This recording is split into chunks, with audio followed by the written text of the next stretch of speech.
Shalom saudara-saudari di dalam Kristus. Selamat datang di channel Renungan ID. Hari ini kita akan merenungkan firman Tuhan yang menguatkan hati kita, berjudul Obat yang Manjur, Hati yang Gembira di Tengah Masalah.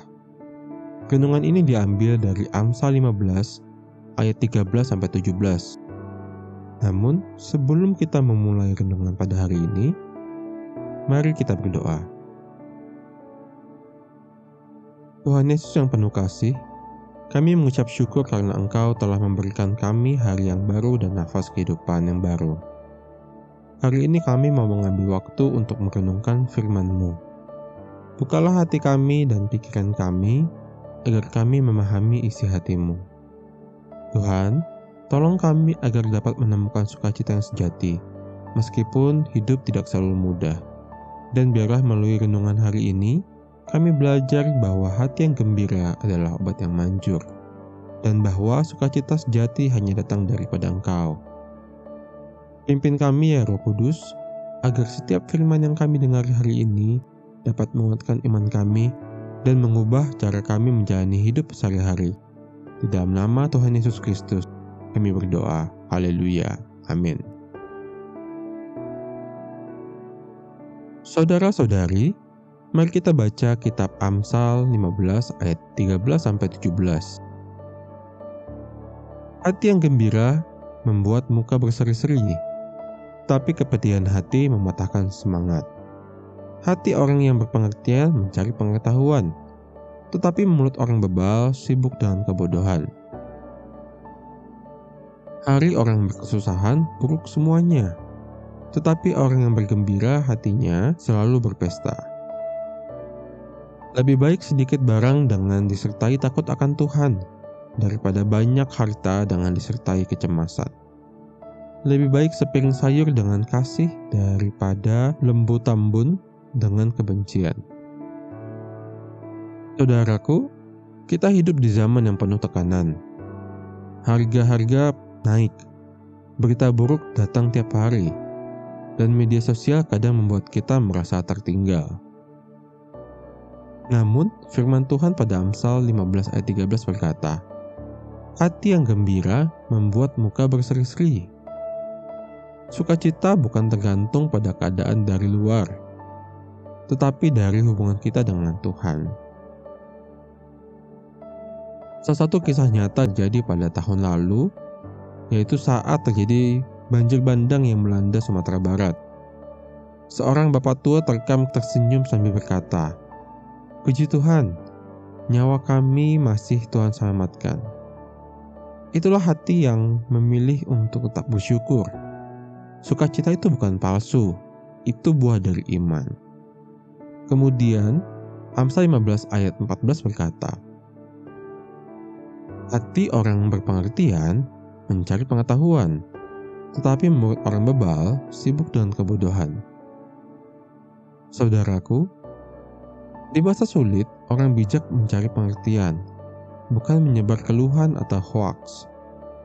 Mereka tahu bahwa mencari Tuhan adalah jawaban, bukan menyalahkan keadaan atau orang lain. Kalau kita sibuk mengeluh, kita sedang menutup pintu bagi pengharapan. Selanjutnya di Amsal 15 ayat 16 berkata, lebih baik sedikit barang dengan disertai takut akan Tuhan, daripada banyak harta dengan disertai kecemasan. Saudaraku, apa artinya punya uang, tapi tidur pun tak nyenyak? Apa gunanya rumah mewah, tapi penuh dengan pertengkaran? Tuhan berkata, lebih baik hidup sederhana, tetapi memiliki rasa takut akan Tuhan dan damai sejahtera. Tuhan mengajarkan kita bahwa kualitas hidup bukan ditentukan dari jumlah barang, melainkan dari isi hati dan hadirnya kasih di tengah keluarga. Selanjutnya, di Amsal 15 ayat 17, lebih baik sepiring sayur dengan kasih daripada lembu tambun dengan kebencian. Bayangkan, makan di restoran mahal tapi suasananya dingin, penuh dengan emosi. Atau, bandingkan dengan makan sederhana di rumah, tapi penuh canda tawa, pelukan, dan kasih sayang. Kasih membuat semua jadi lebih indah, bukan soal menunya, tetapi suasananya. Bukan soal kekayaan, tetapi kehadiran Tuhan di meja makan kita.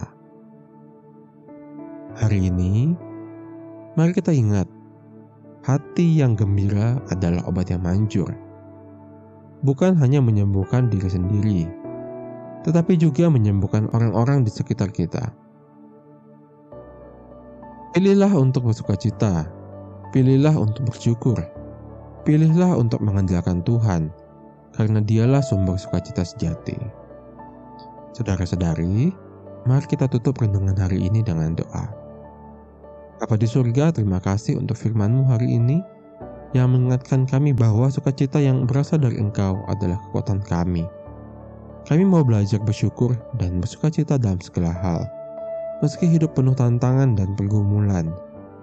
Tuhan, tolong kami agar tidak terjebak dalam keluhan, tetapi menjadi pribadi yang bijak dan penuh pengertian. Ajarkan kami untuk lebih mengutamakan kasih, damai, dan takut akan Tuhan, daripada mengejar harta duniawi yang membawa kecemasan. Kami percaya ya Tuhan, bahwa Engkau adalah sumber sejati kami, sumber kekuatan, dan sumber sukacita sejati. Bentuklah hati kami menjadi hati yang gembira, agar kami menjadi terang di tengah dunia yang gelap. Kami mau mengakhiri renungan hari ini dengan penuh ucapan syukur di dalam nama Tuhan Yesus Kristus, Tuhan dan Juru Selamat kami berdoa. Haleluya. Amin.